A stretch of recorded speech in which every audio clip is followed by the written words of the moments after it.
পাকিস্তানের আইএসআই ও বাংলাদেশ ভিত্তিক সন্ত্রাসী গোষ্ঠীর মদদে ভারতে হামলার পরিকল্পনার অভিযোগে বাংলাদেশি সহ ৮ জনকে গ্রেপ্তার করেছে ভারতীয় পুলিশ। আগামী বুধবার 2 দিনের রাষ্ট্রীয় সফরে ইসরায়েল যাচ্ছেন ভারতের প্রধানমন্ত্রী নরেন্দ্র মোদী। 9 বছর পর এটি তার দ্বিতীয় ইসরায়েল সফর। যে কোনো সময় ইরান ও যুক্তরাষ্ট্রের যুদ্ধ শুরু হতে পারে, উত্তাপ ছড়িয়ে পড়ার আশঙ্কা পুরো মধ্যপ্রাচ্যে। রমজান মাসে লিবিয়ার সুপারমার্কেটে সীমিত পরিমাণ পণ্য বিক্রি হচ্ছে রেশনিং করে, রাজধানীর অধিকাংশ এটিএমে নগদ অর্থ সংকট।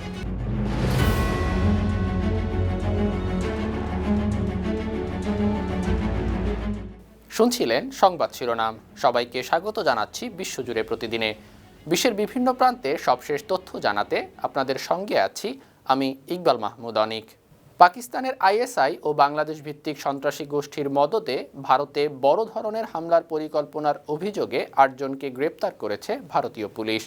তামিলনাড়ু ও পশ্চিমবঙ্গ থেকে তাদেরকে গ্রেপ্তার করা হয়েছে। তাদের মধ্যে একজন বাংলাদেশি রয়েছেন।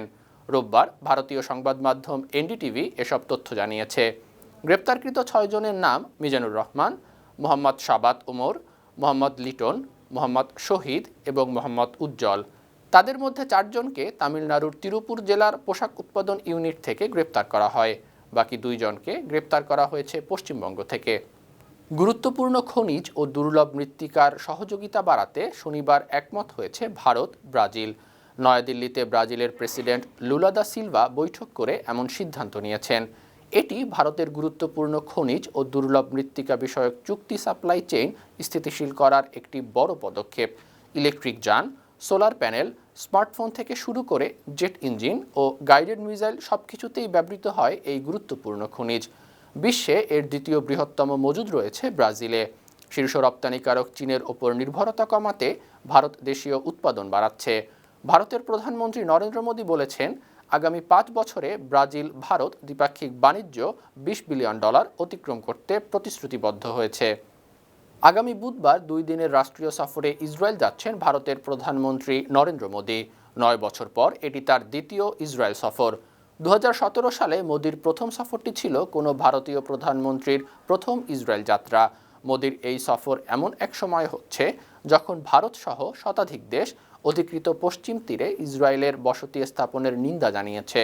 সাম্প্রতিক বছরগুলোতে ভারত ও ইসরায়েলের মধ্যে প্রতিরক্ষা, নিরাপত্তা, বাণিজ্য ও প্রযুক্তিতে ঘনিষ্ঠ সম্পর্ক তৈরি হলেও ফিলিস্তিনিদের দীর্ঘদিনের সংগ্রামের প্রতি নয়াদিল্লির সমর্থন আগের তুলনায় কিছুটা স্তিমিত হয়েছে বলে বিশ্লেষকরা মনে করছেন। শুধু ভোটার তালিকা থেকেই নয়, আগামী 5 বছরের মধ্যে ভারত থেকেও অনুপ্রবেশকারীদের অস্তিত্ব মুছে ফেলা হবে, এমন হুমকি দিয়েছেন ভারতের স্বরাষ্ট্রমন্ত্রী অমিত শাহ। শনিবার আসামে তিনি আরও বলেন, শুধু দখল করা জমি থেকে অনুপ্রবেশকারীদের উচ্ছেদ করলেই হবে না, তাদের দেশ থেকেই তাড়াতে হবে। প্রসঙ্গত, আসামের মুখ্যমন্ত্রী হিমন্ত বিশ্ব শর্মা কথিত বাংলাদেশি অনুপ্রবেশকারীদের চিহ্নিত করে উচ্ছেদ করার জন্য পদক্ষেপ নিয়েছেন। অনেক বাংলাদেশিকে পুশব্যাকও করা হয়েছে। এই আবহে পশ্চিমবঙ্গের পাশাপাশি আসামেও অনুপ্রবেশ ইস্যুতে নির্বাচন লড়তে চাইছে বিজেপি। যে কোনো ভাষার ওপর আক্রমণকারীদের বিরুদ্ধে রুখে দাঁড়ানোর প্রত্যয় ব্যক্ত করেছেন পশ্চিমবঙ্গের তৃণমূল নেত্রী ও মুখ্যমন্ত্রী মমতা বন্দ্যোপাধ্যায়। শনিবার 21 ফেব্রুয়ারি আন্তর্জাতিক মাতৃভাষা দিবসের শুভেচ্ছা বার্তায় তিনি এই প্রত্যয় জানান। এক্স হ্যান্ডেলে মুখ্যমন্ত্রী লিখেছেন, রবীন্দ্রনাথ, নজরুল, সুকান্ত, জীবনানন্দের বাংলা শুধু নয়, আমরা সব ভাষাকেই সম্মান করি। এটা আমার গর্ব যে আমাদের সময়ে হিন্দি, সাঁওতালি, কুড়ুক, কুড়মালি, নেপালি, উর্দু, রাজবংশী, কামতাপুরি, পাঞ্জাবি, তেলেগু ভাষাকে আমরা সরকারি ভাষা হিসেবে স্বীকৃতি দিয়েছি। সাদ্রি ভাষার মানোন্নয়নেও আমরা সচেষ্ট হয়েছি। হিন্দি একাডেমি, রাজবংশী ভাষা একাডেমি, কামতাপুরি ভাষা একাডেমি, সাঁওতালি একাডেমি সব করা হয়েছে। লাগামহীন মূল্যস্ফীতি, মুদ্রার অবমূল্যায়ন ও রাজনৈতিক বিভাজনের কারণে লিবিয়ার অনেকের রমজান পালনে ব্যাপক সমস্যা হচ্ছে।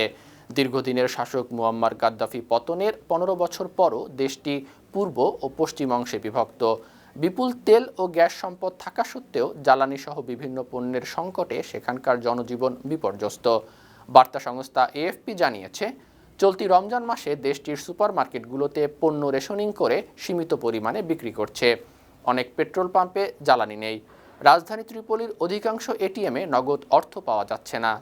সিরিয়া সরকারের বিরুদ্ধে নতুন অভিযান ঘোষণা করেছে ইসলামিক স্টেট আইএস। শনিবার আইএসের বার্তা সংস্থা আমাক এ তথ্য জানায়। দেইর আল জোর প্রদেশের মায়াদিন শহরে সিরীয় শাসকদের এক ধর্মত্যাগীর ওপর হামলা করা হয়েছে। উত্তরাঞ্চলীয় রাক্কা শহরে মেশিনগান দিয়ে আরও 2 ব্যক্তির ওপর হামলা চালানো হয়েছে।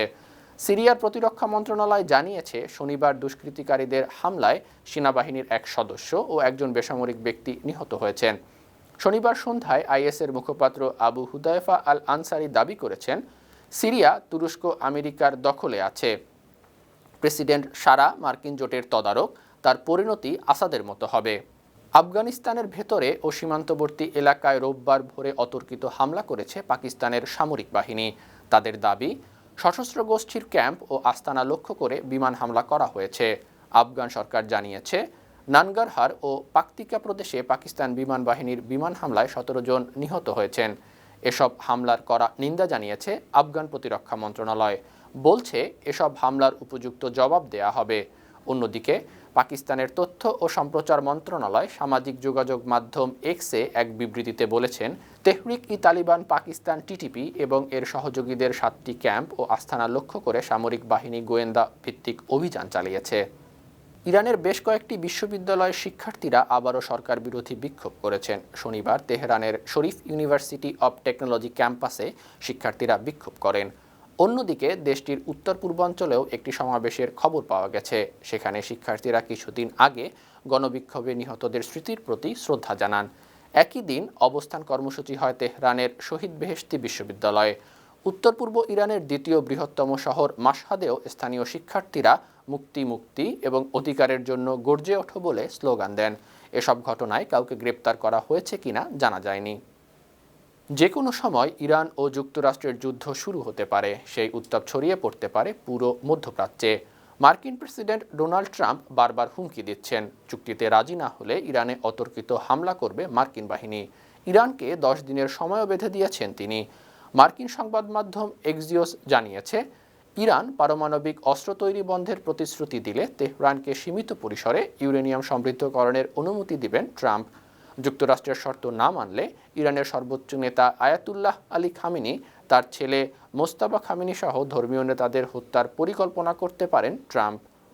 কুয়েন্টিন ড্রাঙ্ক নামে এক ডানপন্থী রাজনৈতিক কর্মীকে পিটিয়ে হত্যার প্রতিবাদে ফ্রান্সে হাজার হাজার মানুষ বিক্ষোভ করেছে। শনিবার 21 ফেব্রুয়ারি দেশটির লিও শহরে এই বিক্ষোভ মিছিল হয়। 3000-এরও বেশি বিক্ষোভকারী প্রতিবাদী ব্যানার হাতে স্লোগান দিয়েছে। যেখানে ড্রাঙ্ককে হত্যা করা হয় সেখানেই তার অস্থায়ী স্মৃতিস্তম্ভ বানিয়ে ড্রাঙ্কের প্রতি শ্রদ্ধা জানিয়েছে। অন্যদিকে ড্রাঙ্ক হত্যাকাণ্ডে জড়িত সন্দেহে 7 জনকে গ্রেপ্তার করেছে পুলিশ। যুক্তরাষ্ট্রের ক্যালিফোর্নিয়ার সিয়েরা নেভাদা পর্বতমালায় তুষারধসে 6 বান্ধবী এবং 3 গাইড সহ 9 জন মারা গেছেন। নিহতরা আইডাহো এবং বে এরিয়া অঞ্চলের বাসিন্দা ছিলেন। তারা দক্ষ স্কিয়ার ছিলেন। মঙ্গলবার সকালে যখন দলটি ফেরার প্রস্তুতি নিচ্ছিল, তখন হঠাৎ একটি ফুটবল মাঠের সমান তুষার স্তর তাদের ওপর আছড়ে পড়ে। কয়েক সেকেন্ডের মধ্যেই আইসবার্গের মতো বিশাল ধ্বংসস্তূপের নিচে চাপা পড়েন তারা। নেভাদা কাউন্টি শেরিফ অফিস জানায়, দুর্ঘটনাস্থলের পরিস্থিতি অত্যন্ত বিপজ্জনক হওয়ায় এখনও 8 জনের লাশ উদ্ধার করা সম্ভব হয়নি। একজন এখনও নিখোঁজ আছে। সুপ্রিয় দর্শক, এই ছিল আজকের বিশ্বজুড়ে প্রতিদিনের আয়োজনে। দেশ বিদেশের বিভিন্ন খবর নিয়ে আবারও আপনাদের সামনে হাজির হব। সেই পর্যন্ত ভালো থাকুন, সুস্থ থাকুন, বার্না টিভির সঙ্গেই থাকুন। ধন্যবাদ।